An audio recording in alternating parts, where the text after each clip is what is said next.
I've always been fascinated with cosmetics and the power it holds within a society. One's appearance can strongly influence other people's perception of each other just by a simple glance, whether it be ethical or not. I've also been particularly interested in South Korea since 2016 when I discovered a boy band by the name BTS. Ever since then, I've become so indulged into the Korean culture from everything from food, music, fashion, makeup, and of course the language, which I've been slowly learning on my own for about 2 years. I also thought the idea of focusing my project on South Korea would be interesting since those who are closest to me are Korean. I decided to dig deeper into the cosmetics industry of South Korea and found myself in an interesting rabbit hole. I kept coming across something that seemed pretty controversial to the public of South Korea, and that is the topic of tattoos. I instantly was captured and I wanted to fully deep dive into the topic of tattoos in South Korea because it reminded me of those who are closest to me. My best friend Ivy and my boyfriend Henry are both Koreans that were born and raised in households that exposed them to traditional Korean culture. I didn't know that tattoos could be such a controversial topic among families and relationships until my best friend told me how her parents thought about it, as well as my own personal experience. When I got my very first tattoos, my ex-boyfriend asked me if I could wear long sleeves so I would not offend his mom. It's important to mention that he is also from a Korean household.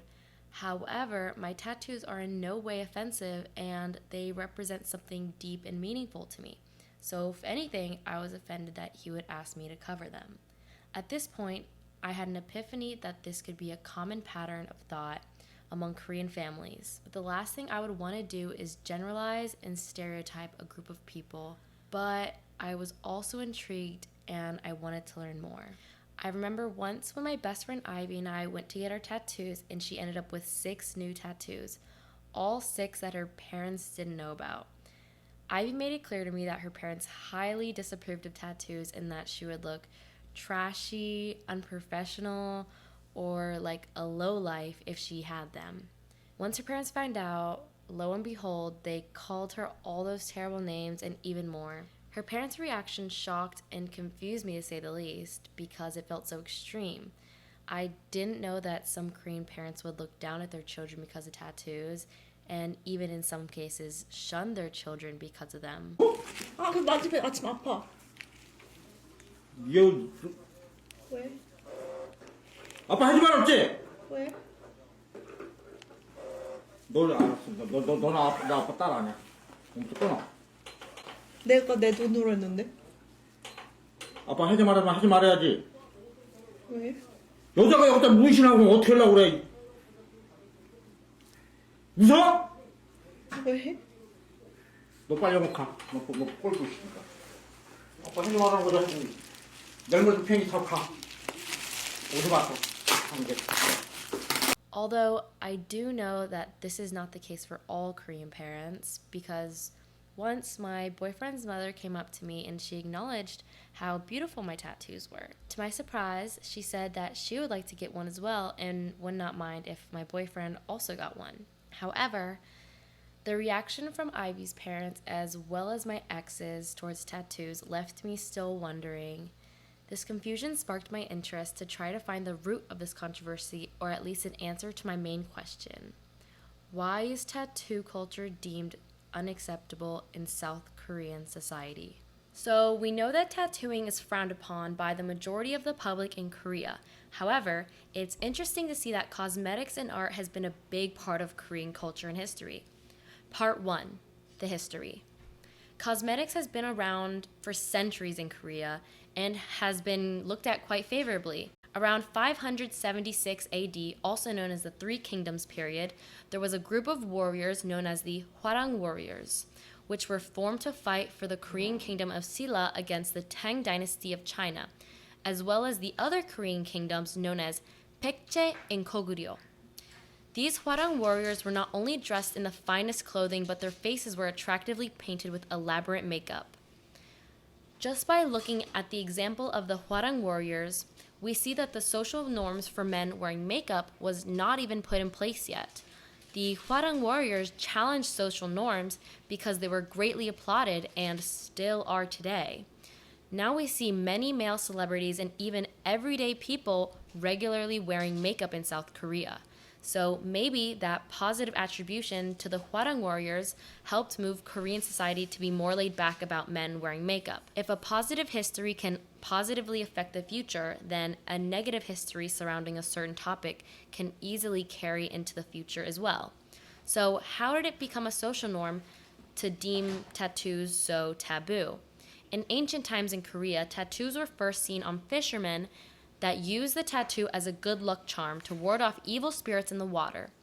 This act was most likely inspired from the Japanese fishermen who began this practice earlier. This innocent and even beneficial ritualistic symbol quickly turned into something toxic, sinister, and even threatening in society's eyes. Around the year 900 AD, animals such as horses and oxen were extremely beneficial to supporting the Korean society, whether that be for agriculture or war purposes. Therefore, the act of theft or slaughter upon these animals would result in an extreme punishment, a tattoo, carving letters onto the criminal's face. This law was most likely inspired by the criminal justice system of the Chinese Tang and Song dynasties, which is heavily influenced by Confucian and Buddhist ideologies. Tattoos were also forcibly given to punish runaway slaves. This identifiable marking was a tool to distinguish slaves and general criminals from other members of society, as well as a method to attempt to decrease crime rates. The implementation of the tattoo punishment method on slaves and criminals continued to transform, thus ultimately forming a stigmatized perception of tattoos in Korean society. In 1740, the tattoo penalty was eventually abolished due to the traumatizing life a tattooed person faced if he or she misjudged or wrongly convicted. Fast forward to the 20th century in Korea, tattoos were still affiliated with criminals, but more specifically those who are in gangs. The tattoo custom among gangs began during the time of Japan's colonial rule of Korea, during the years 1910 to 1945. The most prominent gang during those years was the Japanese gang, infamously known as the Yakuza. Gang tattoos usually represent relationship and companionship between their members and, above all, express allegiance to one another. The pain associated with receiving a tattoo often represents one's dedication and sacrifice to the gang. This tradition is intended not only to demonstrate one's loyalty to the gang to which one belongs, but also to distinguish from other gangs and recognize one when approached or threatened. Korean gangs also began to form and were mostly inspired by the traditions and customs from the Yakuza, while also implementing their own style. A particular style that they used was a pattern of 7 stars tattooed on their chest. This was implemented by the Korean gang infamously known as the 7-Star Mob. Another distinguishable gang in Korea would be the Double Dragon Mob, that are known for being extremely violent and brutal. This gang would have a tattoo of 2 dragons curling over each other on their upper arm. The association of the Yakuza gang as well as the Korean gangs reinforced the social stigma associated with tattoos in South Korea. Controversies over tattoos started to escalate again after the 1970s due to health concerns and the rise of AIDS. As a result, this led to the law that only qualified medical doctors are permitted to tattoo. This regulation is still in effect today, but that doesn't stop the underground tattooing scene from thriving. Part 2. Tattoo culture today in Korea. It's a bit ridiculous to assume that people will go to school for around 10 to 14 years to receive their medical license only to become a tattoo artist, which is already a financially risky career choice. Not to mention, it is not nearly respected as much as medical professionals, which is why almost 99% of tattoo artists in Korea are doing their job illegally. Even with the criminalization of tattooing, the tattoo underground scene today isn't as underground as it was before. For something that is illegal, it was relatively easy to find an abundance of Korean tattoo artists advertising their business and accepting appointments via Instagram DMs. As someone who spent a lot of time researching skilled tattoo artists for myself, I know that they're either hard to come by or extremely expensive.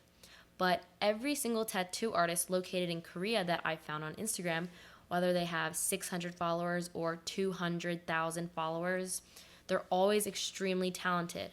Nowadays, many celebrities do not seem to care as much about hiding their tattoos as compared to, for example, 5 years ago. Although tattooing is beginning to become more popular among young people, the stigma surrounding tattoos is still very prevalent in Korean media, which is what ultimately forms the general public's perception.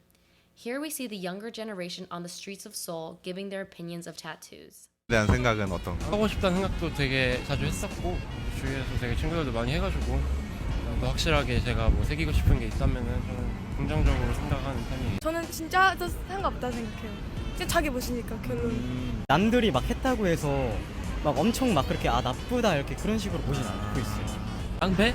그런 사람 옛날에는 그런 생각 했었는데 요즘은 타투고 해나고 약간 가볍게 손목이나 발목 아니 뭐 이런 데다가 가볍게 하는 분들 많더라고요. 그래서 별로 나쁜 생각 안 들어요. 그것도 뭐 액세서리 같은 걸로 자기 꾸미는 거라고 생각해서. But something interesting that is covered during this street interview is the topic of tattoos in the media. It's important to mention that 99% of Korean broadcasting stations completely blur out any sight of tattoos for their shows or news. This is where the younger generation thinks the cause of the censorship stems from. 그러는 것 같아요. 너무 어린애들이 따라할까봐? 청소년들이 TV를 보고 문신을 하고 싶다는 생각을 할 가능성이 되게 크다고 생각하는데 그게 너무 이제 약간 기성세대 층에서 볼 때는 이게 아직 청소년들이 자신의 몸에 이제 자기 권한을 100% 가지고 있다 생각은 하지 않거든요. 아무래도 어린 애들이 보는 방송도 있잖아요. 그래서 어린 애들 따라할 수도 있으니까 그래서 모자이크 처리하는 거는 좋은 방법인 것 같다고 생각을 해요. 아직 안 좋게 생각하는 사람들이 좀 많고 약간 좀 어린애들이 따라할까봐 모자이크 하는 게 궁금해요. 그 문신은 그냥 자기 멋을 위해서 하는 건데 굳이 왜 모자이크 하는지가 궁금해요. It's hard to say whether or not this is truly the cause of the tattoo censorship, but it could be a huge factor contributing to it. This point of view is crucial because it seems to be shared among the general public, which says a lot about their opinions on tattoos. They don't even want their children to see the tattoos because they believe they may be intrigued to get one as well, especially if they see their favorite celebrity with one. However, my theory on why it is censored is a little bit different. Blurring tattoos is not going to erase them. If children see a blurred arm, they will still know that their favorite celebrity has a tattoo. So, what's stopping them from getting one? I think that the issue is more about the older generation and their repulsion towards tattoos, as well as them associating tattoos with gangsters and criminals. Here we see a few examples of the older generation's contempt towards tattoos.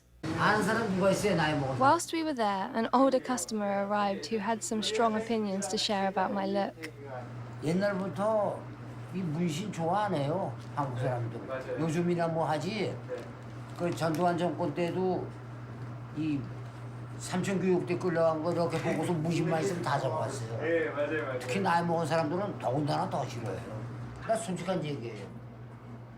다 몸매도 좋고 다 이쁜데 이 문신 때문에 배렸구나. 없을 수도 없잖아요. 이렇게 많은데. 네, 맞아요. 그렇게 생각해요. And here's another example of a mother and father's reaction to their daughter's tattoos. 찍은 게 있는데 사진을 먼저 보여드릴까요? 그래. 이게 네 등에 있다고?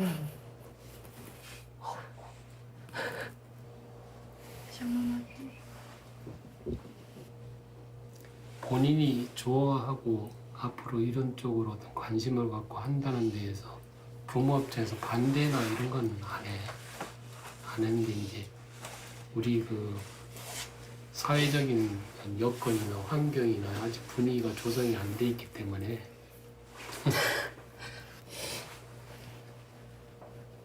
아빠가 말한 것처럼 그런 좀 안 좋은 편견이나 시선들을 만약에 뭔가 더 성공한 위치에 있고 하면은 좀 그래도 편견이 많이 사라질 수가 있잖아. 그래서 그런 단계를 단계 다 밟아가야 되고 여러 가지 수모도 겪을 거고 여러 가지 환경도 처해질 거고 또 숱한 얘기를 다 들을 건데 그때는 어떻게 다 이겨내겠냐 이런 얘기야.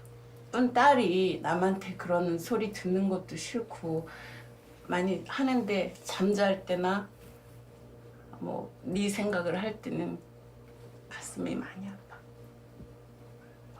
아니 그리고 지금 또 제일 속상한 게 뭐냐면 너 때문이 아니라 TV 뉴스에 그 사람이 만약에 뭐 체포가 됐는데 뭐 몸에 어딘가에 문신이 타투가 있다 하면 그거를 클로즈업해서 내보내거든.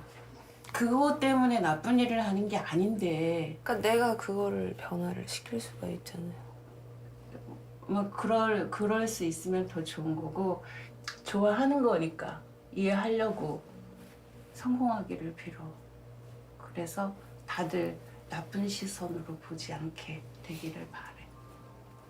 Here we see a man describing how his family completely cut him off after finding out about his tattoos.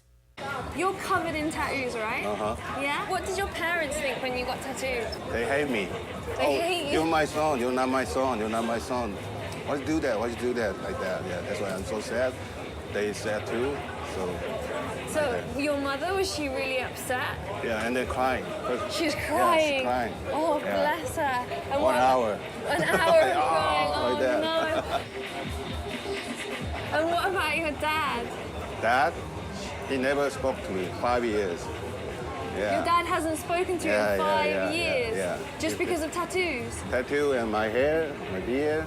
He don't like me. It's a little unfair to point the finger at the older generation for all this negative stigma towards tattoos.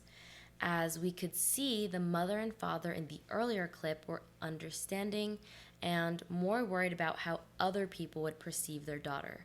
However, it is crucial to understand that there are people still living that were born in the years of Japan's colonial rule, as well as during the rise of gangs. So it makes sense that broadcasting stations would want to respect the elders and try not to offend them. This also goes for spas in Korea. The spas in Korea are usually sectioned out by men and women, and you must be fully nude. So in most spas, they do not allow people with large tattoos or even any tattoos to enter because they do not want the tattoos to offend anyone. If I'm honest, I'm feeling pretty nervous right now. One of the ladies who guided us in here to the changing rooms asked me if I could change in a private room because of fear of everyone being offended from my tattoos. She asked me to keep my coat on. And yeah, already getting a bit of a weird reception. I don't know if they're more freaked out by my tattoos or the fact that I'm wearing a Burberry coat in a spa. Part 3, my thoughts. Like I said before, I don't want to point the finger at the older generation and blame them for this misjudgment on tattoos. I realized that there is a lot more to learn about regarding this topic and a lot more details that go way into depth, but I'm satisfied with what I learned and I'm glad I chose this topic because my opinion has shifted. When I was first coming into this project, I was filled with confusion and even angry because I wanted to be an advocate for those who are shunned and looked down upon because of their tattoos. I still want to be an advocate, but now I understand where these opinions on tattoos stem from, and I'm more empathetic towards those who view tattoos as something negative. So I didn't find the solution to fix the negative image of tattoos in Korea, but I was able to find a resolution within myself. I feel less ignorant and angry, and now I feel more understanding and empathetic. It also doesn't seem like tattoos will become trendy or accepted by the majority of the public anytime soon, but progress is all we can really look forward to. Thank you for watching, and I hope you enjoyed.